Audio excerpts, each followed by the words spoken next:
Good morning. Morning paper analysis కార్యక్రమానికి స్వాగతం. ఈరోజు ప్రధాన పత్రికలోని ప్రధాన అంశాల సమానం చూద్దాం. ముందుగా మనం ఆంధ్రజ్యోతి దినపత్రిక, తెలంగాణకు సంబంధించినటువంటి ఆంధ్రజ్యోతి దినపత్రిక గురించి ఈరోజు ప్రధానమైన వార్తలు ఏమున్నాయో మనం ముందుగా తెలుసుకుందాం.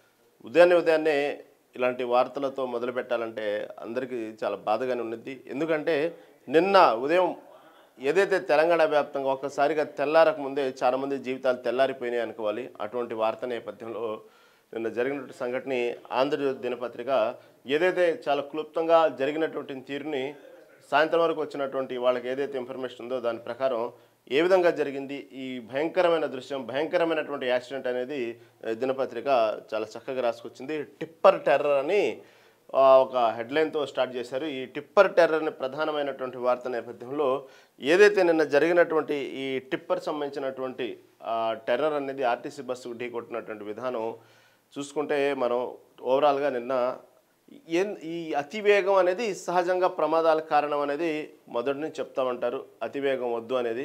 కానీ ఇక్కడ అతివేగంతో పాటు ఇక్కడ ప్రభుత్వ నిర్లక్ష్యం అనేది కూడా భయంకరంగా బయట కనబడతా ఉంది మనకు. ఎందుకంటే ఆ దారి అనేక సార్లు ఇప్పటికీ దాదాపు చూసుకుంటే 2013 గాని చూసుకుంటే ఇప్పటికీ దాదాపుగా 200 మంది పైగా చనిపోయారంటే ఆశ్చర్యమేక మానదు. కాబట్టి వార్తల్లో నేను ఒక్కసారిగా ఆర్టీసీ బస్సు ప్రయాణానికి వస్తున్నటువంటి ఆర్టీసీ బస్సును టిప్పర్ గుద్దటం వల్ల ఇంతగా మనకు తెలుస్తుంది. కానీ ఎవరిదైనా జీవితమే ఒకేసారి 19 మంది చనిపోయినా, అప్పుడప్పుడు 2 చనిపోయినా, 3 చనిపోయినా, 4 చనిపోయినా అందరిది జీవితం. ఎందుకంటే వాళ్ళ మీద ఎంతోమంది కుటుంబాలు ఆధారపడి ఉంటాయి. వాళ్ళే కుటుంబానికి దిక్కైనటువంటి సందర్భాలు ఉంటాయి. ఒక్కోళ్ళు వాళ్ళ జీవితంలో ఎన్నో ఆశలతో ఉంటారు. ఒక్కోసారి అలాంటి వ్యక్తులే మన భారతదేశానికి ఒక ఆణిముత్యాలు లాంటి వాళ్ళు ఉంటారు. ఎవరి జీవితాలు ఎలా ఉంటాయో చెప్పలేం. అలాంటి జీవితాలు ఆరిపోయినటువంటి మహారాకసి ఆ రోడ్డు కోసం అనేక సార్లు ప్రజలు అక్కడ విన్నవించుకున్నారు. ఆ రోడ్డు మార్గాన్ని సరిచేయండి, వెడల్పు చేయండి. చాలా ఇరుకైనటువంటి రోడ్డు అయిపోయింది, అనేక గుంతలమయమైంది, భారీ అయినటువంటి మలుపులు ఉన్నాయి, అక్కడ ప్రమాదకరమైనటువంటి మలుపులు ఉన్నాయి. కాబట్టి ప్రభుత్వం దాన్ని చూడండి, ఒకసారి ఆదుకోండి అంటూ అక్కడ ఉన్నటువంటి ప్రజలు ఏదైతే చేవెళ్ళ సంబంధించినటువంటి ఆ పరిసర ప్రాంతాల్లో ఉన్న చేవెళ్ళ మండలం ప్రజలు కానివ్వండి, అటు నిత్యం తిరిగేటువంటి ప్రజలు కానివ్వండి, అనేక సార్లు ప్రభుత్వాన్ని విన్నవించుకోవడం జరిగింది. అయినప్పటికీ కూడా సరే ప్రభుత్వం కొంతకాలం కాలయాపన చేసింది. తర్వాత ఒకసారి దాన్ని సరే అనేక వినతుల తర్వాత పూనుకునే సమయానికి ఇక్కడ భారీగా ఉన్నటువంటి చెట్లు, ఆ రోడ్డుకి ఇరువైపులో ఉన్నటువంటి మర్రి చెట్లు, దానికి సంబంధించినటువంటి ఎప్పుడైతే ఈ రోడ్ ఎక్స్టెన్షన్ అంటే ఉన్నటువంటి సింగిల్ రోడ్ని 4 లైన్ల రోడ్లు చేసే క్రమంలో ఆ చెట్లను ఎప్పుడైతే నరికి వేసే కార్యక్రమం మొదలుపెట్టారో వెంటనే ప్రకృతి ప్రేమికులు పరిగెత్తుకుంటూ గ్రీన్ ట్రైబ్యునల్ కోర్టుకు వెళ్ళటం జరిగింది. దానివల్ల ఇంకొంచెం జాప్యం జరిగింది. ఆ విధంగా జాప్యం జరుగుతూ వస్తున్నటువంటి క్రమంలో ఎంతోమందిని పొట్టును పెట్టుకుంది ఆ మలుపులు, ఆ రోడ్డులు, ఆ సంబంధించినటువంటి చేవెళ్ళ మండలానికి సంబంధించినటువంటి ఏదైతే ఉందో వికారాబాద్ నుంచి హైదరాబాద్ హైవే. ఇక్కడ దాదాపు కొన్ని కిలోమీటర్ల వరకు మాత్రం ఒక భయంకరమైనటువంటి వాతావరణమే అని చెప్పుకోవాలి. ఎందుకంటే ఏ సమయాన్ని కూడా దాదాపుగా ఏ మాత్రం నిర్లక్ష్యం వహించినా భారీ ప్రమాదం, ప్రాణాలు పోగొట్టుకోవటం, భారీ ప్రమాదం లేదు, ప్రాణాలు పోగొట్టుకునేటువంటి పరిస్థితి కొన్ని కిలోమీటర్ల వరకు అక్కడ ఉన్నటువంటి పరిస్థితి. ఈ దాదాపుగా ఇప్పుడు వికారాబాద్ నుంచి హైదరాబాద్ అంటే ఆ రూట్ తప్ప ఇంకా వేరే రూట్ ఏం లేదు. కాబట్టి అనేక సార్లు ఎంతోమంది వందలలో ప్రాణాలు పోయినాయి. అంటే ఇప్పటికీ నిన్న ఎప్పుడైతే ఈ సంఘటన జరిగిందో ఇవన్నీ బయటకు వస్తే చాలా ఆశ్చర్యం వేస్తుంది.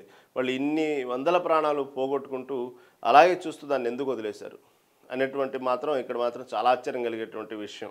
ఎందుకంటే ఓకే, ప్రకృతి ప్రేమికులు గ్రీన్ ట్రైబ్యునల్ కోర్టుకు వెళ్ళారు, దానివల్ల పోస్ట్ పోన్ అయింది అనేటువంటి వార్తని జస్ట్ అలా ఏదో చేతులు కడుక్కుంటున్నారు కానీ చెప్పేసి ప్రభుత్వ యంత్రాంగం కూడా ఎప్పటికప్పుడు దీనికి సంబంధించి ఇన్ని యాక్సిడెంట్లు అవుతున్నా ప్రభుత్వం తీసుకునే చర్యలు సరే, ఉన్నటువంటి ఆ సింగిల్ రోడ్డు ఏమైనా బాగుందంటే అదొక గుంతలమయం. ఆ గుంతలమయం వల్ల ఎంత భారీ ప్రమాదం జరిగిందని చెప్పుకోవాలి. ఒక రకంగా చెప్తే నిన్న జరిగినట్టు ప్రమాదం మొత్తం కూడా ఈ దినపత్రికలో విశ్లేషించిన ప్రకారం చూస్తుంటే మొత్తం దాదాపుగా గుంతల కోసమే ఇంత పెద్ద ప్రమాదం జరిగిందా అనేటువంటి తీరైతే మనకు క్లియర్గా అర్థమవుతుంది. ఎందుకంటే ఆ టిప్పర్ సంబంధించినట్టు ఎవరైతే ఆ లారీ డ్రైవర్ ఉన్నారో అప్పటికి అనేక వాహనాలు దాటుకుంటూనే ఆడ దాకా వచ్చాడు.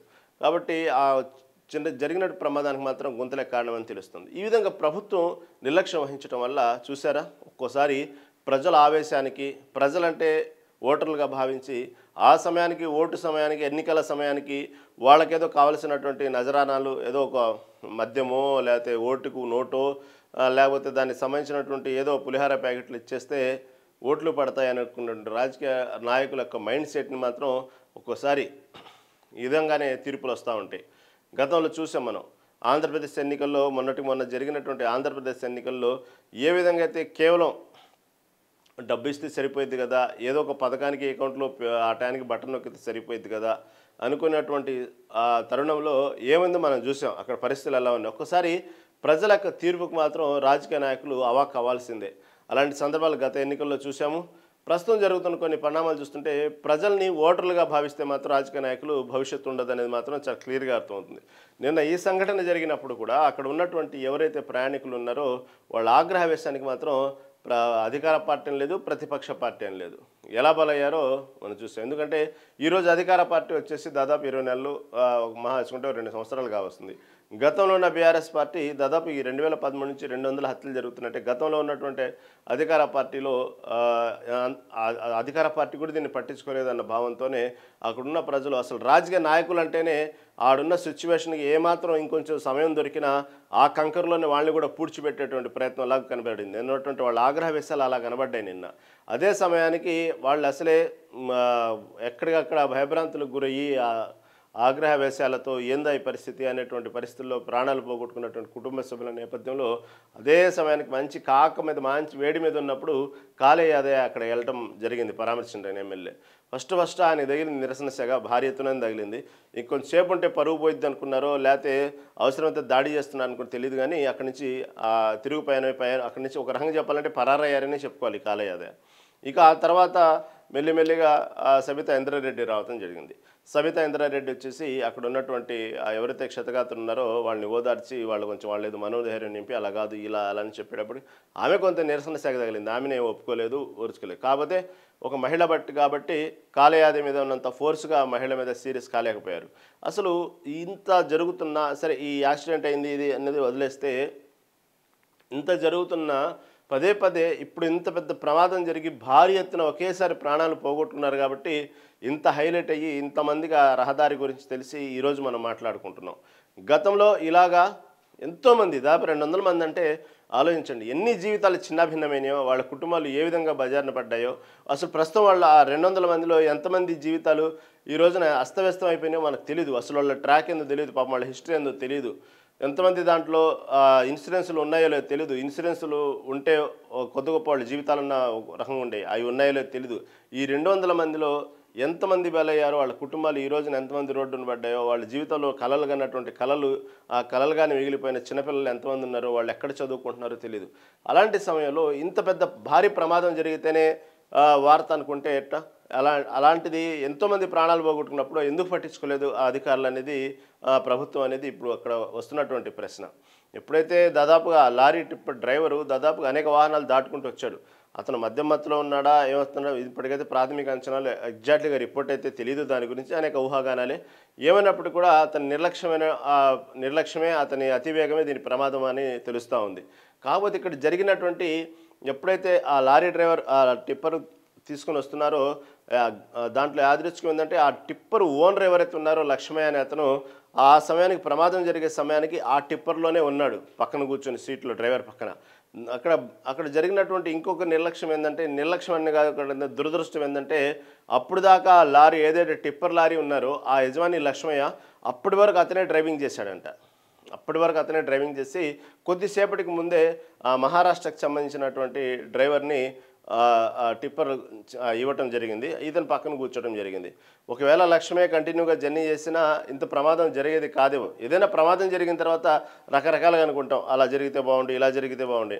అదేవిధంగా బస్సులో చనిపోయిన ప్రయాణికులు కూడా కరెక్ట్గా అరే ముందు బస్సుకి వెళ్తే బతికేవాళ్ళు, వెనక బస్సుకి వెళ్తే బతికేవాళ్ళు మా వాళ్ళు అని వాళ్ళ కుటుంబ సభ్యులు అనుకుంటూ ఉంటారు. కాబట్టి ప్రమాదం జరిగిన తర్వాత రకరకాలుగా ఆ సెకండ్ తప్పిపోతే బాగుండని ఎవరికైనా ఉండేది జీవితంలో. ఇలాంటి ప్రమాదాలు కాదు, మామూలుగా ఏదన్నా మనకు చెడు జరిగినప్పుడు కూడా ఆ సమయానికి ఆ నిర్ణయం తీసుకోతే బాగుండు అన్నట్టు అలా అనుకుంటూ ఉంటాం. ఏదేమైనప్పటికీ కూడా లక్ష్మయ్య అనేటువంటి ఎవరైతే యజమాని ఉన్నాడో టిప్పర్ సంబంధించినటువంటి యజమాని ఆ సమయంలో ప్రమాదం జరిగిన సమయంలో ఆ లారీలోనే ఉన్నాడు. అతనికి కూడా గాయాలైన ఆసుపత్రిలో చికిత్స పొందుతూ ఉన్నాడు. ఏదప్పటికీ కూడా అనేక వాహనాలు దాటుకుంటూ ఆ టిప్పర్ డ్రైవర్ అక్కడి నుంచి వచ్చి ఎప్పుడైతే ఈ చేవెళ్ళకు సంబంధించినటువంటి దీనికి సంబంధించినటువంటి ఎప్పుడైతే జస్ట్ ఆ టర్నింగ్ దగ్గర డ్రైవర్ ఒక్కసారిగా భారీ అతివేగంతో వచ్చి ఒక్కసారిగా అతనికి గుంత కనబడంగానే ఆ గుంతను తప్పించిపోయి ఒక్కసారిగా ఆర్టీసీ బస్సు మీదకు దూసుకొని వచ్చేసాడు. ఎప్పుడైతే ఇక తన చేతుల్లో లేదు, ఆ అతివేగం వల్ల తను కోల్పోయాడు, నియంత్రణ కోల్పోయి ఆ టిప్పర్ లారీ డ్రైవర్ ఒక్కసారిగా ఆర్టీసీ బస్సుని కుడివైపున బాగా గుద్దటం జరిగింది. ఎప్పుడైతే దాదాపుగా గుద్దటం జరిగిందో 50 టన్నుల్లో ఉన్నటువంటి టిప్పర్లో ఉన్నటువంటి కంకర అదే మెయిన్ ప్రమాదానికి కారణమైంది. వాస్తవంగా అక్కడ ప్రాథమిక అంచనా జరిగిన ప్రమాదం చూస్తే అతను ఆ టిప్పర్ లారీ గుద్దిన విధానం కంటే కూడా ఒకవేళ ఆ కంకర లేకపోతే డ్రైవరో లేకపోతే మహా అయితే ఒక 4-5 ముందు భాగంలో కూర్చున్న వాళ్ళు చనిపోయేవాళ్ళేమో అన్నట్టు ఒక అంచనా అక్కడ. కాకపోతే ఆ కంకరే మెయిన్ అక్కడ ప్రాణాలు పోగొట్ట ఇంతమంది ప్రాణాలు పోగొట్టడానికి ప్రమాదానికి ప్రధాన కారణమైందనమాట. ఎప్పుడైతే అతివేగంతో ఆ లారీ టిప్పర్ కుడివైపున గుద్దటం జరిగిందో దాదాపుగా ఈ 50 టన్నులు ఉన్నటువంటి కంకర మొత్తం కూడా ఎలా అయిందంటే చివరికి ఆర్టీసీ బస్సే కంకర లోడుతో వస్తున్న పరిస్థితి అయిపోయింది. మొత్తం ఆ కంకర మొత్తం కూడా దాంట్లో 20 టన్నులు 30 టన్నుల వరకు, అంటే దాదాపు దాంట్లో ఉన్నటువంటి కంకర 50 టన్నులు ఉంటే ఒక 20-30 టన్నులు మొత్తం కూడా ఆర్టీసీ బస్సులకు చొచ్చుకుపోయింది, అద్దాలు పగిలిపోయి కుడివైపున మొత్తం. తీరా చూస్తే ఎలా అయిందంటే ఆర్టీసీ బస్సే కంకర లోడుతో వస్తున్న ఆర్టీసీ బస్సు లాగా అయిపోయింది. మొత్తం సగానికి సగం నిండిపోయింది బస్సు. దాదాపుగా దాంట్లో ప్రధానంగా చనిపోవడానికి కారణం గుద్దిన తీరుని కంటే కూడా ఎప్పుడైతే 20-30 టన్నుల కంకర వెళ్ళి ఒక్కసారిగా ఆ ప్రయాణికుల మీద కుడివైపున ఉన్నటువంటి ప్రయాణికుల మీద భారీ ఎత్తున పడిందో వెంటనే అదేదో ప్యాక్ చేసినట్టు, కేక్ ప్యాక్ చేసినట్టు టప్పని అలా మొత్తం కంకరతో నిండిపోయారు. కింద అడుగున వాళ్ళు ఉండిపోయారు. ఏమాత్రం వాళ్ళు అరవటానికి, ఆర్తనాదాలు చెప్పుకోవడానికి అసలు ఇంకా ఛాన్స్ లేదు. జస్ట్ అదేదో భూకంపం వస్తే తలకిందులు అయిపోయినట్టు ఒక్కసారిగా కంకర వెళ్ళి మొత్తాన్ని ప్యాక్ చేసేసింది ఒకసారిగా. ఎప్పుడైతే ప్యాక్ చేసిందో ఎడం చేతి వైపు ఉన్నటువంటి ఆ ప్రయాణికులు ఒక్కసారిగా బిత్తరపోయి ఆ బస్సు అంతా కుదేలైపోయేటప్పటికి దానికి సంబంధించినటువంటి ఎడమవైపున నుండి అద్దాలు పగల కొట్టుకుని కొంతమంది ప్రాణాలతో బయటపడ్డారు. కొంతమంది దాదాపు వెనక ఉన్నటువంటి ప్రయాణికులు ఆ బస్సు కుదుపు ఒక్కసారిగా తలలు పైకి కొట్టుకొని టాప్కి తల పగలు కొట్టుకున్నారు. కొంతమంది తల తగిలి అక్కడక్కడే పడ్డాళ్ళు. కొంతమంది చివరిలో దాదాపు అంచు వరకు ఆ కంకర ఎక్కడైతే ఉందో అంచు వరకు కొద్ది గొప్ప వాళ్ళు కూరుకుపోయిన వాళ్ళు కొంతమంది. ఇక మధ్యలో ఉన్నవాళ్ళు దాదాపు 6-7 సీట్ల వరకు అయితే దాదాపుగా అసలు కంకరతో నిండిపోయిందనే చెప్పుకోవాలి ఆ సీట్లన్నీ కూడా. ఒక్కసారిగా దాని కింద కూరుకుపోయారు. మ్యాక్సిమం ఆ కంకర తొలగించడానికి 20 నుంచి అరగంట పట్టింది. 20 నుంచి అరగంట లోపే ప్రాణం పోవటం ఎంతసేపు, ఊపిరి ఆడకపోవడానికి నిమిషాలు కూడా అవసరం లేదు, సెకండ్స్ చాలు. కానీ అక్కడ దాదాపుగా 20 నిమిషాల నుంచి అరగంట పట్టింది. అంతే, అది సహజమే, దాన్ని ఎవరు తప్పుపడడానికి లేదు. ఎందుకంటే కంకర తొలగించడం అంటే అంత ఈజీ కాదు. మనకు తెలుసు, మన కంకర మన ఏదైనా అవసరమయ్యి ఏదైనా కన్స్ట్రక్షన్కి మన ఇంటి ఎదురు పోయించుకుంటేనే ఆ పారలతో తీసుకుని వేయడానికి చాలా సమయం పట్టింది. అలాంటిది అంతటి సహాయ చర్యలు ఆ రిస్క్లో మనం చేయాలంటే అద్దాలు పగలగొట్టుకుని ఆ బస్సులో నుంచి ఆ కంకర మొత్తం బయటకు తీయాలంటే అంత ఆషామాషి కాదు, చాలా సమయం పట్టింది. అనుకూలంగా ఉండాలి అవన్నీ కూడా. అయినప్పటికీ కూడా ఎక్కడికక్కడ కట్టర్స్తో అవన్నీ సైడ్స్ కట్ చేసేసి ఒక్కసారిగా లోపలికి వెళ్ళి కంకర తొలగిస్తూ ఉంటే దీంట్లో ఆశ్చర్యకరమైన విషయం ఏంటంటే దాదాపు 8 నుంచి 10 మంది ప్రాణాలు పోయిన వాళ్ళు చూస్తే కనీసం ఒక చిన్న బ్లేడ్ మార్క్ గీత కూడా గాయం లేదు వాళ్ళకి. అసలు గాయమే లేకుండా చనిపోయారంటే అర్థం చేసుకోండి, ఊపిరాడక చనిపోయారు. అసలు గాయాలే లేవు. 8-10 మందికి అయితే దాంట్లో లోపల చనిపోయిన వాళ్ళు తీస్తే ఒక చిన్నపాటి గాయం కూడా లేదు. అలాగే ఊపిరాడకుండా చనిపోయారు.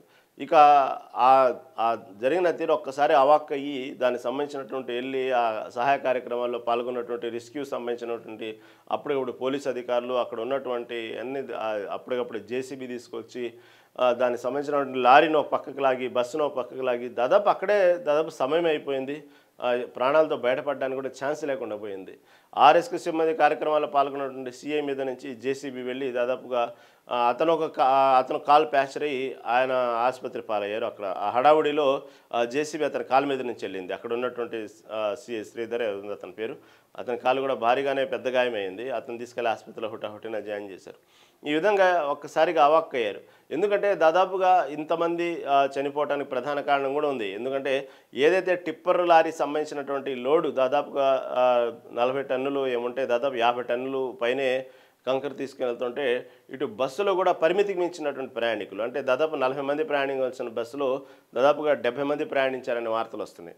ఇంత భారీ ఎత్తున ప్రయాణికులు కూడా ఆర్టీసీ బస్సు పరిమితికి మించి ప్రయాణించడంలో కూడా ప్రాణాలు పోగొట్టడానికి ఇదొక కారణమైంది.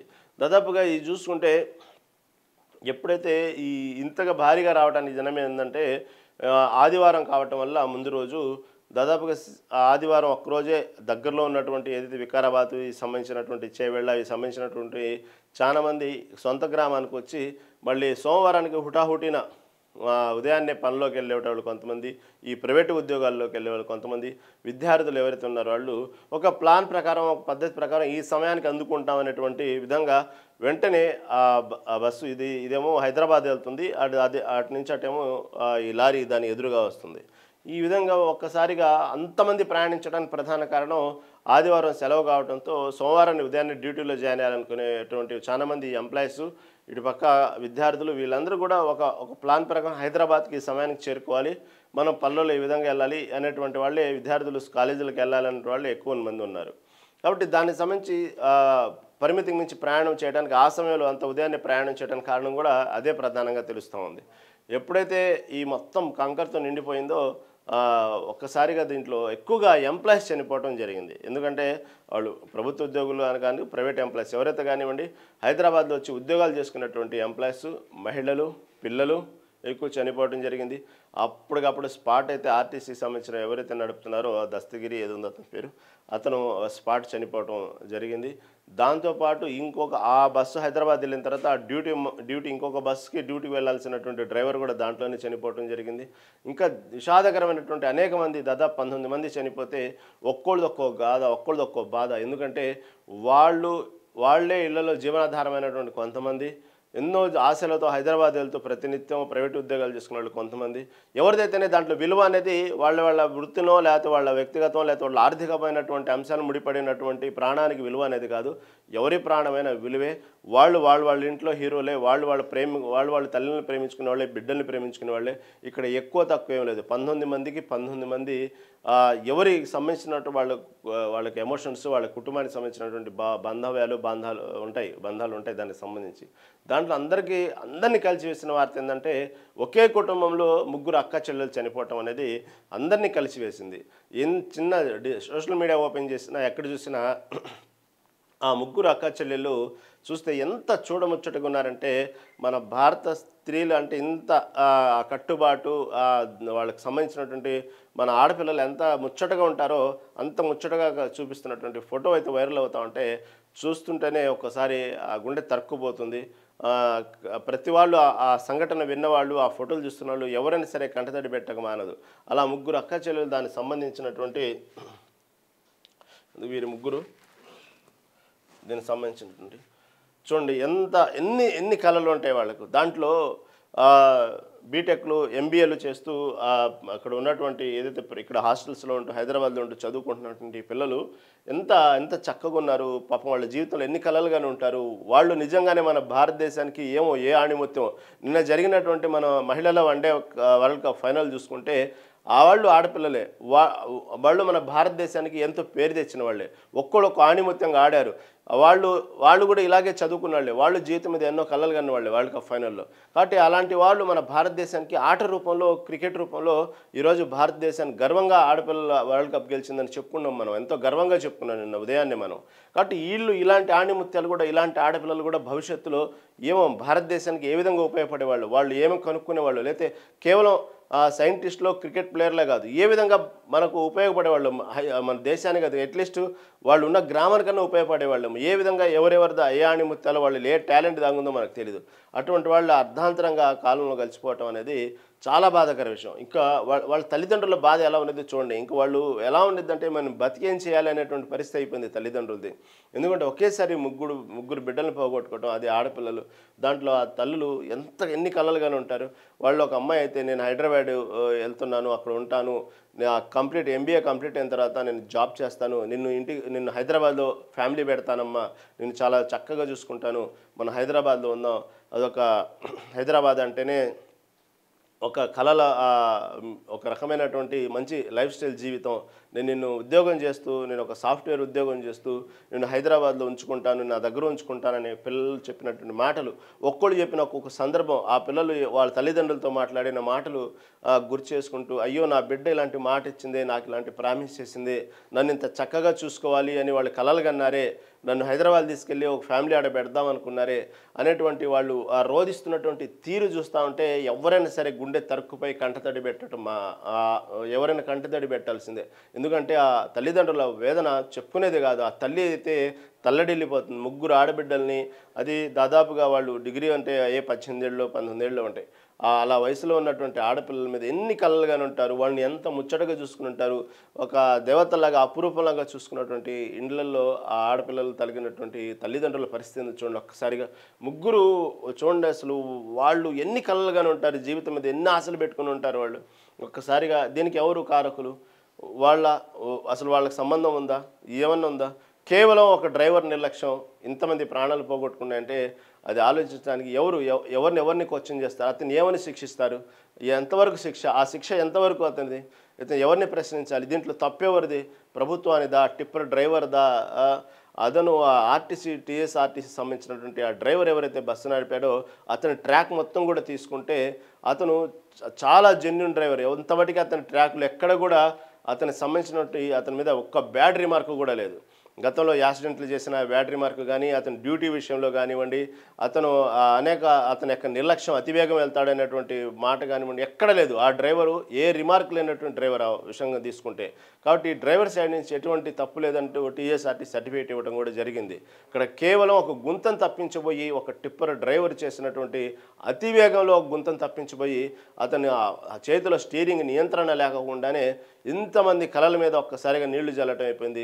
తెల్లారంగానే ఏం జరుగుతుందో తెలియకుండా వాళ్ళ జీవితం తెల్లారడానికి కారణం అయిపోయింది. ఇలాంటి ఆడబిడ్డలు కేవలం ఇలే కాదు, ఇంకొక ఫోటో బాగా వైరల్ అవుతూ అందరినీ గుండెల్ని చిదిమేసిన వీడియో. దాదాపు 10 నెలల 11 నెలల పసికందు తల్లి ఇద్దరు చనిపోవటం అనేది అసలు అది ఆ వీడియో వైరల్ అంతసేపు గుండె తరుక్కుపోయింది. అలా ఆ పసికందు ఫోటో చూస్తుంటే దీనికి ఎవరు బాధ్యులు, ఎవరు కారకులు? ఎంతోమంది ఆ విధంగా వాళ్ళ కుటుంబానికి సంబంధించినటువంటి ఎన్నో బంధాలు, బాంధవ్యాలు, వాళ్ళ ఎమోషన్స్, వాళ్ళకి సంబంధించినటువంటి ఎన్నో ముడిపడి ఉంటాయి, వాళ్ళ మీద ఎన్నో ముడిపడి ఉంటాయి. కాబట్టి దానికి సంబంధించినటువంటి కొన్ని చూస్తూ ఉంటే ఇలాంటి విషాదాలు అనమాట. దాదాపు ఈ ముగ్గురు ఆడపిల్లలు పాపం పెళ్ళికి వచ్చి వెళ్తుండగా ఈ దుర్ఘటన జరిగింది. ఈ విధంగా చూసుకుంటే ఎంతమంది ఉన్నటువంటి 19 మంది దాదాపుగా ఇప్పటికీ కొంతమంది ఆసుపత్రిలో వైద్యం తీసుకుంటున్నారు, దానికి సంబంధించిన క్షతగాత్రులు. ఆ సమయానికి ఎప్పుడైతే సహాయ కార్యక్రమాలు పాల్గొన్నాడు చూస్తే కంకర తొలగిస్తుంటే ఎక్కువ శవం లోపల నుంచి వస్తూ ఉంటే ఇక అది చూడండి, చెప్పేటువంటి బాధ వర్ణనాతీతం. అసలు అక్కడ ఉన్నటువంటి వాళ్ళ కుటుంబ సభ్యులైతే వాళ్ళు ఆ కంకర కుప్పలో నుంచి లోపల నుంచి ఒక్క శవం బయటకు వస్తూ ఉంటే ఎక్కడన్నా ఒక చిన్న ఆశ, బతుకుతారేమో, ఎక్కడైనా ప్రాణాలు, ఎందుకంటే వాళ్ళ మీద ఒక చిన్న గాయం కూడా కనబట్టలేదు, ఎక్కడ చిన్న రక్తం మరక కూడా కనబట్టలేదు. కాబట్టి ఏమో బతుకుతారేమో అని ఆశ. ఆ విధంగా హుటాహుటిన అప్పటికప్పుడు హైదరాబాద్ ఆసుపత్రికి, ఇటుపక్క ప్రభుత్వ ఆసుపత్రికి ఇటుపక్క తరలించిన లాభం లేకుండా పోయింది. దానికి సంబంధించి వెంటనే ఎవరైతే ఎంతమంది చనిపోయారో అంతమందిని ఒకే చోట పోస్ట్మార్టం నిర్వహించి ఎవరి డెడ్ బాడీని వాళ్ళకి కుటుంబ సభ్యులకు అందజేయడం జరిగింది. దీనికి సంబంధించి వెంటనే సీఎం రేవంత్ రెడ్డి జరిగినటువంటి సంఘటన జరిగిన ప్రతి ఆ క్షణం నుంచే ఎప్పటికప్పుడు తను అక్కడ వేరే టన్నెల్ కార్యక్రమానికి ప్రారంభోత్సవ కార్యక్రమానికి వెళ్తూ కూడా దానికి సంబంధించినటువంటి అవన్నీ ఆ కార్యక్రమాలు ఉంటున్న కూడా ఎప్పటికప్పుడు ఇన్ఫర్మేషన్ తీసుకుంటూ అక్కడ ఏం జరిగింది, దానికి సంబంధించినటువంటి సహాయ కార్యక్రమాలు ఏ జరుగుతున్నాయి, వాళ్ళకి వైద్య సహాయం అందుతుందా లేదా, ప్రతి నిత్యం కూడా ఒక రకమైనటువంటి టెన్షన్ వాతావరణంలో సీఎం రేవంత్ రెడ్డి ఎప్పటికప్పుడు వివరణ అడుగుతూనే ఉన్నారు. దానికి సంబంధించిన సమాచారం అందుకుంటానే ఉన్నారు. ఒక పక్క చూస్తే ఇటు 2 తెలుగు రాష్ట్రాల్లో ఈ వార్తను మాత్రం ఉదయాన్నే విషాదం మిగిల్చిందని చెప్పాలి. ఎందుకంటే ఇటు పక్క ఆంధ్రప్రదేశ్ సీఎం చంద్రబాబు నాయుడు, ఇటు పక్క డిప్యూటీ సీఎం పవన్ కళ్యాణ్, లోకేష్ వాళ్ళు దిగ్భ్రాంతి వ్యక్తం చేయడం జరిగింది. దానికి సంబంధించి వెంటనే మోదీ దీనికి సంబంధించి వెంటనే ట్విట్టర్ ద్వారా తన సంతాపాన్ని తెలియజేస్తూ చాలా ఉదయాన్నే ఇలాంటి వార్త వినటం వల్ల చాలా మనోవేదనకు గురని చెప్తూనే తను కూడా ప్రభుత్వం తరఫున కేంద్ర ప్రభుత్వం ఎక్స్గ్రేషియా ప్రకటన జరిగింది.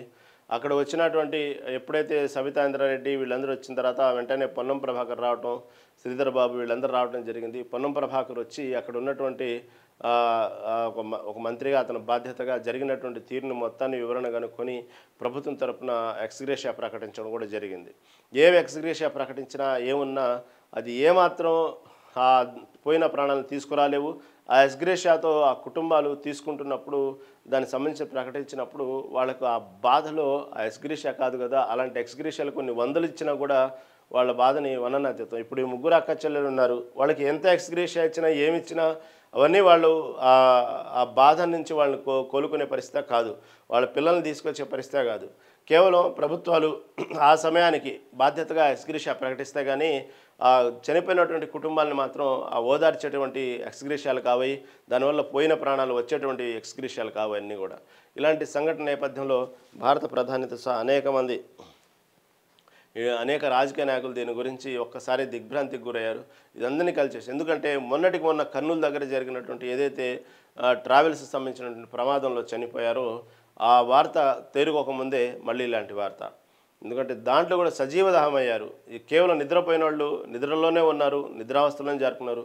వాళ్ళు ప్రాణాలు పోయినంత కూడా తెలుసో లేదో తెలియదు. అలాగే మాంసం ముద్దయిపోయినారు దాంట్లో. అలాగే ఇప్పటి వరకు దాంట్లో నుంచి రికవర్ కాలేక 2 తెలుగు రాష్ట్రాలకు సంబంధించి అది ఇంత పెద్ద ప్రమాదం అని చెప్పి దాని గురించి రకరకాలుగా ప్రైవేట్ ట్రావెల్స్ యాజమాన్యం అని, ప్రభుత్వాలు తప్పని, అవని ఇవని చెప్పుకుంటూ ఎంతసేపటికి ఒక సంఘటన జరిగిన తర్వాత దాంట్లో ఆ గుడ్డు మీద ఈకలు వీక్కుంటూ కూర్చోవటం అనేది సహజమైన అలవాటు. మొన్నటికి మొన్న జరిగినటువంటి ఆ వార్తను తేరుకొనిలేపే ఇదొకటి.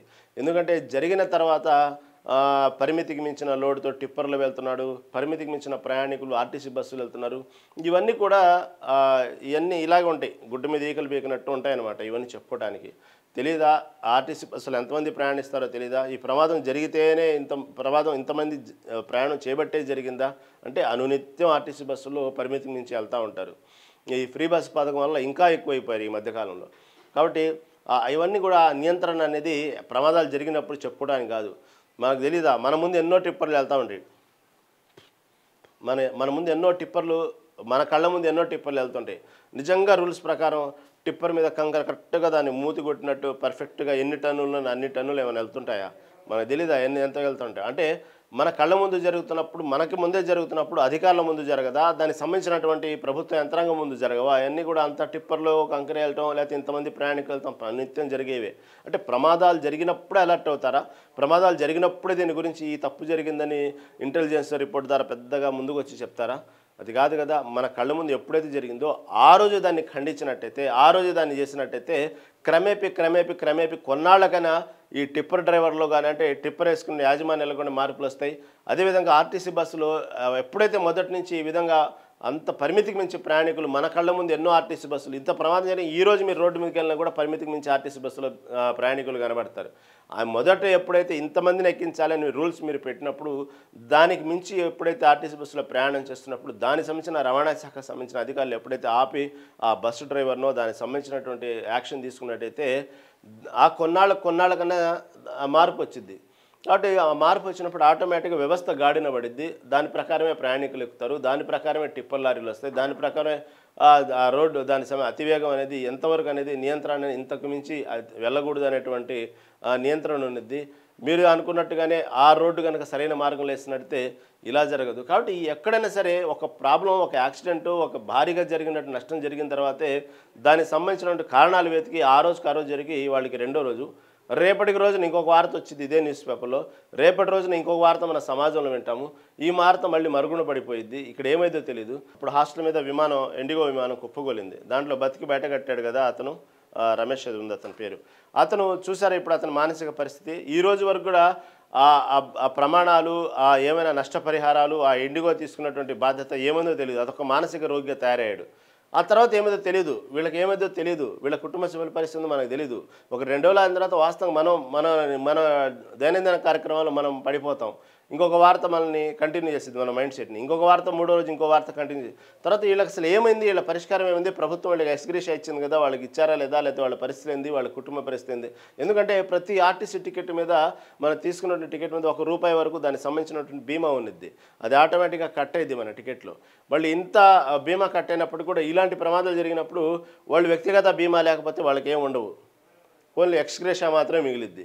కానీ ఈ కట్టినటువంటి రూపాయి టికెట్‌లో మనకు తీసుకున్నట్టు రూపాయి మీద సంబంధించినటువంటి బీమా ఏమైద్దో మనకు తెలీదు. ఆ బీమా ఎందుకు కట్ చేసుకుంటారో తెలీదు. ఆ బీమా తరపున వాళ్ళకి న్యాయం చేస్తారంటే అది లేదు. ఎందుకంటే కేవలం ఆ రూపాయి కట్ చేసుకున్నటువంటి బీమాని ఎందుకు ఉపయోగం లేకుండా కేవలం టికెట్‌లో రాసుకోవడానికి పనికొచ్చిద్ది కానీ వాళ్ళకి ఏమాత్రం వాళ్ళకి ఉపయోగపడదు. ఇది సేఫ్టీ సెస్ అనేటువంటి ఒక పేరు మీద ప్రయాగ్ నుంచి ₹1 వసూలు చేస్తున్న ఆర్టీసీ. ఒక సేఫ్టీ సెస్ అని ప్రతి టికెట్ నుంచి ₹1 తీసుకుంటా ఉన్నది ఆర్టీసీ. దానికి సంబంధించినటువంటి ఈ సమయంలో కూడా ఆ బీమా ఉపయోగపడిద్దంటే శూన్యం అదంతా. కాబట్టి ఇవన్నీ కూడా జరిగినప్పుడే మనం మాట్లాడుకుంటాం. దాని తర్వాత వాళ్ళకి పూర్తిగా సంబంధించినటువంటి వాస్తవంగా ఎవరు అదే పని మీద అలా చూసుకుంటే సమాజంలో ప్రతి సమస్య మీద అది ఫైనల్ దాకా ఏమైంది, ఆ జడ్జిమెంట్ ఏమైంది, వాళ్ళకి ఎంతవరకు న్యాయం జరిగిందని ప్రతిదీ వెతుక్కుంటూ వెళ్తూ ఉంటే అది వాస్తవంగా కుదిరే పని కాదు. అయినప్పటికీ కూడా ఒక బాధ్యతగా చేయాలనుకున్న వాళ్ళు చేస్తే దానికి సంబంధించిన వాళ్ళు పట్టించుకుంటే చాలా సమస్యలు పరిష్కారం అవుతాయి. కాబట్టి ఇదే విధంగా ఇందాక నేను ఇండిగో విమానం ఉదాహరణ ఎలా చెప్పానో అతని యొక్క మానసిక రోగి, అతనికి మానసిక పరిస్థితి ఎలా అయిందో అలాగే వీళ్ళ పరిస్థితి కూడా అంతే. వీళ్ళు ఆ ప్రభుత్వాలు ఇచ్చేటువంటి ఎక్స్‌గ్రేషియాను అందిద్దా లేదా సరే అందిద్దే అనుకుందాం. ఏమైనా వాళ్ళ పరిస్థితులు ఏంది, వాళ్ళ కుటుంబ పరిస్థితులు ఏంది, వాళ్ళ ఇళ్లలో చిన్న పిల్లలు వాళ్ళ చదువులు అర్ధాంతరంగా ఆగిపోయినాయా, వాళ్ళ ఆర్థిక పరిస్థితులు ఏంది, వాళ్ళు అప్పుల్లో ఉన్నారా లేకపోతే వాళ్ళ పరిస్థితులు ఏంది అనేటువంటి పట్టించుకుని ఉండరు. ఆ 2 రోజులు మాత్రం ఒక న్యూస్ హైలైట్ అయ్యిద్ది. ప్రభుత్వానికి సంబంధించి వాళ్ళకు పూర్తి బాధ్యత మాదే అంటారు. వాళ్ళకు ఓదారుస్తారు, మేము ఉన్నామంటారు. ఆ తర్వాత వాళ్ళు వీళ్ళని అడగరు, వీళ్ళు వాళ్ళని అడగరు. ఇవన్నీ కూడా సహజంగానే జరుగుతూ ఉంటాయి. కాబట్టి ఈ విధంగా రోడ్డు ప్రమాదాలను చూస్తే ఈ మధ్యకాలంలో ఈ విధంగా పర్టికులర్గా అంతకుముందు కొన్ని ప్రయాణాలే ప్రమాదకరం అని చెప్పుకుంటూ ఉన్నాయి. అంటే కార్లు, ఇలాంటి రైలు ప్రమాదాలు లేకపోతే ఎన్ని ప్రమాదాలు టాపిక్ వచ్చినప్పుడు ఏదైనా సరే మనం చూస్తూ ఉంటాం. మనం ఏదైనా బస్ స్టాండ్కి వెళ్ళినప్పుడు కూడా బయట కూడా కామన్ డైలాగ్ ఏంటంటే ఆర్టీసీ ప్రయాణం సురక్షితం అని వింటూ ఉంటాం. కాబట్టి ఈ మధ్యకాలంలో ఈ బస్సు ప్రయాణాలు సురక్షితం అనేది ఎంతవరకు సేఫ్ అనేది మనకు అర్థం కావట్లేదు. నిన్న రాత్రికి రాత్రి ఏలూరు నుంచి విజయవాడ వెళ్తూ ఒక ప్రైవేట్ ట్రావెల్స్ కూడా బోల్తా పడి దాదాపు 4-5 చనిపోయాడు రాత్రికి రాత్రి. ఈ వార్త జరిగిన నేపథ్యంలో వెంటనే 2 తెలుగు రాష్ట్రాలు చూసుకుంటే భారీ ఎత్తున బస్సు ప్రమాదాలు జరిగినాయి. అనేక మంది ప్రాణాలు పోగొట్టుకున్నారు. ఈ జస్ట్ ఈ అవర్స్ గ్యాప్లోనే రాత్రి ఏలూరు నుంచి హైదరాబాద్ వెళ్తూ ఒక ప్రైవేట్ ట్రావెల్స్ ఒక్కసారిగా 4 టైర్లు పైకెత్తి కింద పడిపోయింది. దాంట్లో ఒక 4 చనిపోవడం జరిగింది.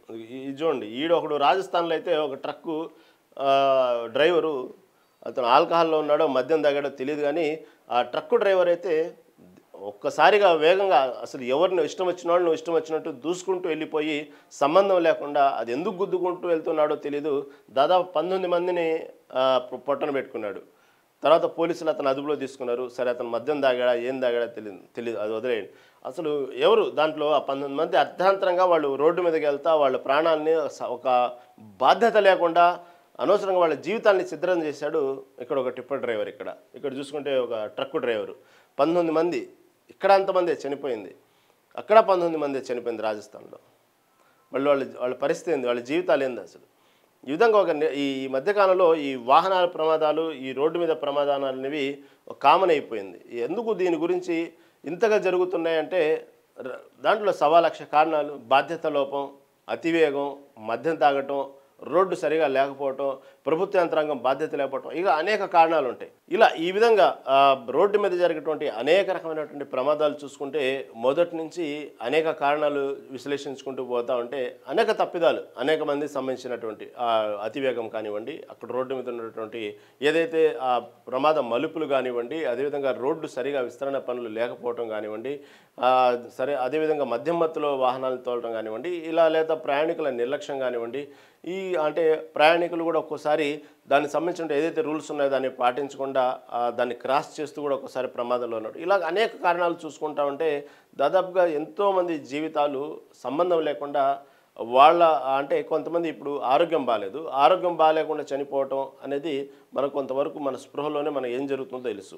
కాబట్టి ఇది ఒక్కసారిగా ఏం అర్థం కాకుండానే ప్రాణాలు గాల్లో కలిసిపోవటం అనేది ఇలాంటి యాక్సిడెంట్ల రూపంలోనే ఎక్కువగా జరుగుతూ ఉంటాయి.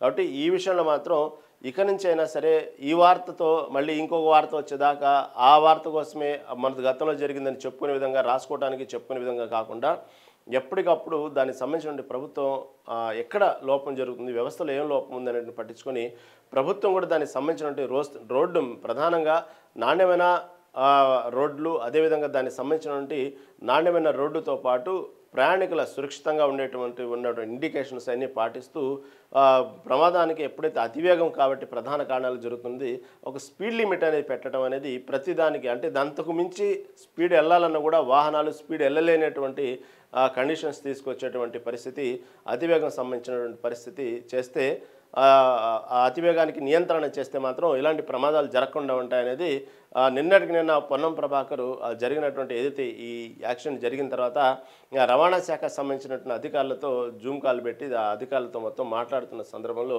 ఇలాంటి అతివేగానికి సంబంధించి మనం ఏం చేయాలి, ఆ అతివేగానికి నియంత్రణ చేయాలంటే ఏం చేయాలి, ఈ స్పీడ్ అంతకంటే మించి వెళ్లకుండా ఉండేందుకు మనం ఏం చేయగలము అనేటువంటి విషయాలను వాళ్ళు సలహాలు సూచనలు జరగడం కూడా జరిగింది. ఏదైనా సరే ఇప్పటికన్నా దానికి సంబంధించినటువంటి అతివేగానికి నియంత్రణ చేయడం అనేది ఏ విధంగా చేయాలన్నట్టు ఆలోచనతో ప్రభుత్వం ముందుకు వస్తే బాగానే ఉన్నది. దానికి సంబంధించి ప్రమాదాలు కొంతవరకైనా జరిగిన ప్రమాదంలో తీవ్రత తగ్గడానికి అవకాశం ఉన్నది అనమాట. కాబట్టి ఇలాంటి విషయాల్లో ప్రభుత్వం ఒక నిర్ణయం తీసుకోవాలి. సరే, ఇంకొక ప్రధానమైన వార్త తీసుకుంటే, నిన్న ఒక్కసారిగా ప్రైవేటు కాలేజీల బంద్ ప్రశాంతం అంటూ ఇంకొక వార్త హైలైట్ చేసింది. ఇది ఎప్పటికప్పుడు రాష్ట్ర వ్యాప్తంగా, తెలంగాణ రాష్ట్ర వ్యాప్తంగా ఈ ప్రైవేట్ కాలేజీలకు సంబంధించినటువంటి వాళ్ళ సమస్యల పరిష్కారం ఏ రోజుకి ఆ రోజు ఎప్పటికప్పుడు వీళ్ళు బృందాన్ని ప్రకటించడం, దాని తర్వాత ప్రభుత్వం ఏదో ఒక విధంగా ముందుకు రావటం, వాళ్ళని పిలవటం, చర్చలు పిలవటం, మేము దానికి సంబంధించినటువంటి పరిష్కారం చేస్తామంటాం, దానికి ఒక సమయం అడగటం, మళ్ళీ ప్రైవేట్ కాలేజీలకు సంబంధించిన యాజమాన్యం మళ్ళీ కొంచెం శాంతించడం, మళ్ళీ యథావిధిగా ఉండటం, మళ్ళీ కొన్నాళ్ళ తర్వాత మా సమస్యలు పరిష్కరించలేదని మళ్ళీ తెర ముందుకు రావటం. కాకపోతే ఇక్కడ విషయం ఏంటంటే, గమ్మత్ ఏంటంటే, ఒక్కోసారి ఒక్కొక్క రాజకీయ నాయకుడు ముందుకు వచ్చి వీళ్ళ మధ్యవర్తిత్వం చేస్తూ ఉంటాడు. ఈ మధ్యవర్తిత్వంలో వీళ్ళు నమ్ముతూ ఉంటారు, ముందుకు వెళ్తూ ఉంటారు. వీళ్ళకి సంబంధించినటువంటి ఫీజు రియంబర్స్మెంట్ కానివ్వండి, అనేక సంబంధించిన స్కాలర్షిప్స్ కానివ్వండి, వేల కోట్ల బకాయిలు ఉన్నాయి. దానికి సంబంధించినటువంటి ఒక్కోసారి వచ్చి డిప్యూటీ సీఎం భట్టి విక్రమార్క ముందుకు వచ్చారు. ఫస్ట్లో దానికి సంబంధించిన అభయం ఇచ్చారు, అయిపోయింది. కొన్నాళ్ళు చూశారు, ఇచ్చిన గడువు కూడా అయిపోయింది, ఆయన చేతులు ఎత్తేశారు. దానికి సంబంధించిన పరిష్కారం దొరకలేదు, మళ్ళీ బంద్ అన్నారు. ఇలా ఇంకోసారి ఇంకొక యంత్రాంగం ముందుకు వచ్చింది. ఈ విధంగా రావాల్సినటువంటి మా విద్యాసంస్థలు ఏదైతే ఉన్నాయో, ప్రైవేటు ఉన్న విద్యాసంస్థలన్నీ కూడా, కాలేజీలన్నీ కూడా మాది ఒక జీవన మరణ సమస్యలా తయారైపోయిందంటూ ఇక అన్నిటికీ సిద్ధమయ్యాం అనేటువంటి విషయాన్ని అయితే గట్టిగా బల్లగుద్ది చెప్పారు. నిన్న కాలేజీలన్నీ బంద్ చేశారు. మొదటి విడత కనీసం ఒక 5,000 కోట్లన్నా రిలీజ్ చేయండి అని రిక్వెస్ట్గా చెప్తా ఉన్నారు.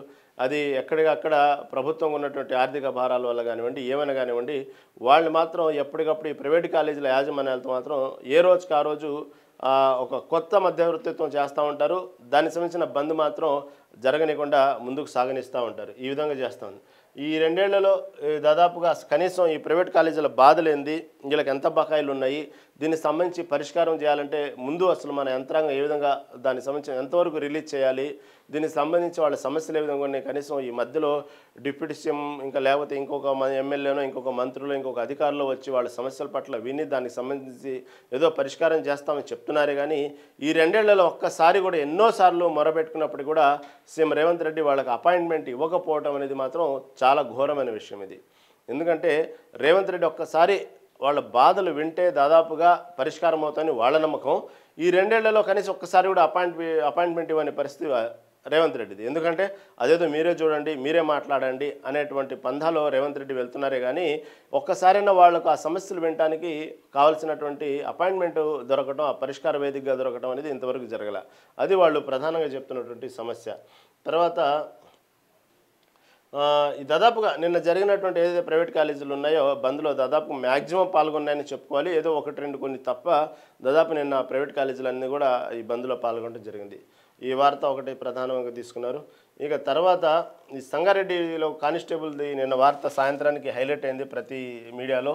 ఈయన ఈ కానిస్టేబుల్ ఈ సంగారెడ్డి పట్టణంలో ఈ కానిస్టేబుల్ దాదాపుగా సరే ఈ మధ్యకాలంలో చూసుకుంటామంటే ఈ ఆన్లైన్ గేమ్స్ ఆకతాయిలు, పని పాట లేని వాళ్ళు, ఉద్యోగం లేని వాళ్ళు, లేకపోతే పార్ట్ టైంగా ఎంతో కొంత దీని మీద ఏదో చూసుకొని షార్ట్ మనీగా సంపాదించుదాం అనుకునే వాళ్ళు, ఇలా ఒక మైండ్ సెట్ సరిగా లేని వాళ్ళు, లేకపోతే వాళ్ళు ఎంతసేపటిగా ఫ్రీగా సంపాదిద్దాం అనుకునే వాళ్ళు ఎక్కువగా ఈ ఆన్లైన్ గేమ్స్లో ఎక్కువగా దాని మీద డిపెండ్ అయ్యి ఏదో ఒకసారిగా మంచి లంసం అమౌంట్ వచ్చింది, షార్ట్ టైంలో సంపాదిద్దాం అనుకునే వాళ్ళ మైండ్ సెట్లు ఎక్కువ మంది ఉంటారు. కానీ ఇలా ప్రభుత్వ ఉద్యోగులు కూడా ఈ ఆన్లైన్ గేమింగ్లో పడి జీవితాలు అర్ధాంతరంగా తీసేసుకుంటున్నారంటే ఈ ఉదాహరణే ఒకటి చెప్పుకోవాలి. ఈ కానిస్టేబుల్ ఆన్లైన్ గేమ్లో భారీగా పెట్టుబడులు పెట్టి దానికి తెలిసి ముఖ పరిచయాలు, అతని యొక్క కానిస్టేబుల్ అంటే ఉన్నటువంటి పరిచయాలు, అతని స్టాఫ్లో ఉన్న పరిచయాలు, బంధువులు, లేకపోతే అతను బయట ఉన్నటువంటి పరిచయాలు ఏమైనా సరే అతను ఇరుగు పొరుగు అక్కడ తెలిసిన చోటల్లా అప్పు చేసి ఈ ఆన్లైన్ గేమ్లో పెట్టుబడులు పెట్టడం ఇతనికి ఒక వ్యసనంలాగా తయారైంది. ఆ వ్యసనం కాస్త ముదిరిపోయి చివరికి ఎలా అయిందంటే ఎన్నిసార్లు డబ్బులు పోతున్నప్పటికి కూడా ఒక్కసారి కూడా అతను విచక్షణతో ఆలోచించి ఏం జరుగుతుంది, ఎక్కడ లోపం జరుగుతుంది, కాబట్టి ఇది ఎంతవరకు నేను చేస్తున్న పని కరెక్టు అనేటువంటి విచక్షణ కూడా కోల్పోయి తెలిసిన చోటల్లా పరిచయాలు ఉన్న చోటల్లా అప్పులు చేసి భారీ ఎత్తున దానికి సంబంధించినటువంటి అప్పులు కుప్పలా తయారైపోయి చివరికి అతను పోలీస్ స్టేషన్కి వెళ్ళాలన్నా కూడా తోటి కానిస్టేబుల్ దగ్గర తీసుకున్నటువంటి భారీ మొత్తంలో తీసుకున్న అప్పుని సంబంధించి ఒత్తిడి ఎక్కువయ్యేటప్పటికీ అతను డ్యూటీకి వెళ్ళాలన్నా కూడా వెళ్ళలేని పరిస్థితి, ఇంట్లో నుంచి కాలు బయట పెట్టాలన్నా బయట పెట్టలేని పరిస్థితి, ఫోన్లు రింగ్ అయితే ఫోన్ లిఫ్ట్ చేయాలన్నా లిఫ్ట్ చేయలేని పరిస్థితి, అతని జీవితం ఎట్టయిపోయిందంటే ఎటు చూసిన అంధకారంగా ఆగమ్య గోచరంగా తయారైనటువంటి పరిస్థితి. దీన్ని బట్టి ఎలా ఉందంటే అతని జీవితానికి ఏంది ఇది ఒక బతికైనా ఏం చేయాలనేటువంటి పరిస్థితి తీరుగా అతను తయారైపోయి సూసైడ్ అతను రివాల్వర్తోనే వాట్సాప్ గ్రూప్లో పెట్టేసి ఆత్మహత్య చేసుకోవడం జరిగింది అతను. కాబట్టి ఈ విధంగా ఈ రోజుల్లో ఈ విధంగా ఆన్లైన్ గేమ్లకు బలవుతున్న వాళ్ళు యువత కానివ్వండి, ఎంతోమంది ఈ విధంగా ఆన్లైన్ గేమ్ల వల్ల ప్రభుత్వం ఎప్పటికప్పుడు చర్యలు తీసుకుంటున్నప్పటికీ కూడా ముందు మన మైండ్ సెట్ మారాలి. మైండ్ సెట్ మారితేనే ఈ విధంగా జరగకుండా ఉంటాయి. ఎంతసేపటికి కష్టపడకుండా షార్ట్ టైం ఇన్కమ్ రావాలి, ఇంట్లో కూర్చొని సంపాదించాలి. ఒక రకంగా చెప్పాలంటే ఇది ఒక రకమైనటువంటి వ్యసనంతో పాటు ఏమంటారంటే మనం జూదం అంటారు చూడండి, ఇది ఒక రకంగా ఇది జూదమే. జూదానికి మించినటువంటి భారీ జూదం. ఎందుకంటే జూదంలో ఉన్నవాడు కూడా కొంతసేపటికి ఉన్న వరకు అతని పరిధిలో ఉన్నటువంటి ఏదైతే ఉన్నాయో దానికి సంబంధించినటువంటి వరకే అప్పు చేస్తాడు, అంతవరకే దానికి సంబంధించినటువంటి అతని జేబు మొత్తం ఖాళీ అయిపోయిన తర్వాత ఇంకేదైనా ఉంటే తీసుకెళ్ళి తాకట్టు పెట్టి జూదం ఆడతాడు. ఇది అలా కాదు, ఇదేంటంటే అన్లిమిటెడ్. ఎక్కడ పరిచయం అంటే అక్కడ నుంచి ఫోన్పే ద్వారానో గూగుల్ పే ద్వారా తెప్పించుకొని ఎంతైనా ఇన్వెస్ట్ చేస్తూనే ఉంటాడు. ఇంకో ట్రయల్ వేస్తూనే ఉంటాడు. దీనికి జూదం కంటే కూడా ఎక్కువ వ్యసనం. ఇంకా జూదానికి ఒక 10 ఇంతలు అనుకుంటాం ఆన్లైన్ గేమ్. ఆ విధంగా ఈ ఆన్లైన్ గేమ్ల్లో డబ్బులు పోగొట్టుకున్నటువంటి సందీప్ అనే కానిస్టేబుల్ నిన్న రివాల్తో కాల్చుకొని ఆత్మహత్య చేసుకున్నారు. చూడండి, ఇది ఇలాంటి పరిణామాలు చూస్తామంటే ఇదొక సమాజంలో ఇదొక రకమైనటువంటి ఎవరికి వాళ్ళ జీవితాలు నాశనం చేసుకునే కొత్త రోగం అన్నమాట ఇది.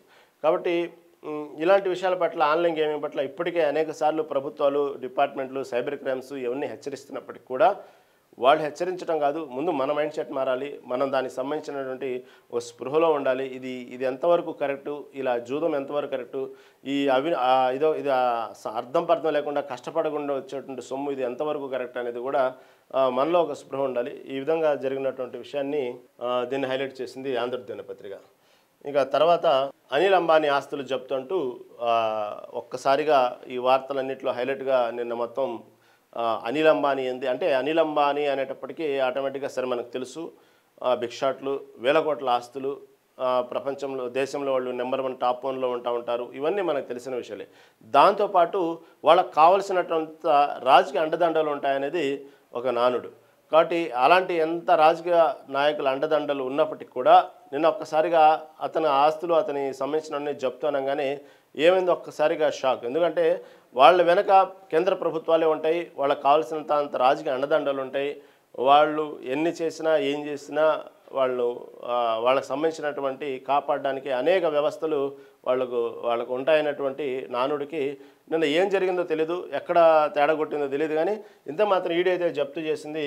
దాదాపుగా వాటి ముఖ విలువ 7,500 కోట్ల ఆస్తుని నిన్న అనిల్ అంబానీ జప్తు చేసింది. అతను ముంబైలో ఉండేటువంటి ఇల్లుని కూడా సహా మొత్తం దేశవ్యాప్తంగా స్వాధీనం చేసుకుంది. ఈ లెక్కన మళ్ళీ దానికి సంబంధించినటువంటి వార్తను కూడా హైలైట్ చేశారు. అసలు దీని వెనక ఏం జరిగింది ఏందనేది కూడా ఇంకా కొన్ని విషయాలు బయటకు వస్తూ ఉన్నాయి. ఏమైనప్పుడుగా అతని ఆస్తులను మాత్రమైతే నిన్న జప్తు చేయడం జరిగింది.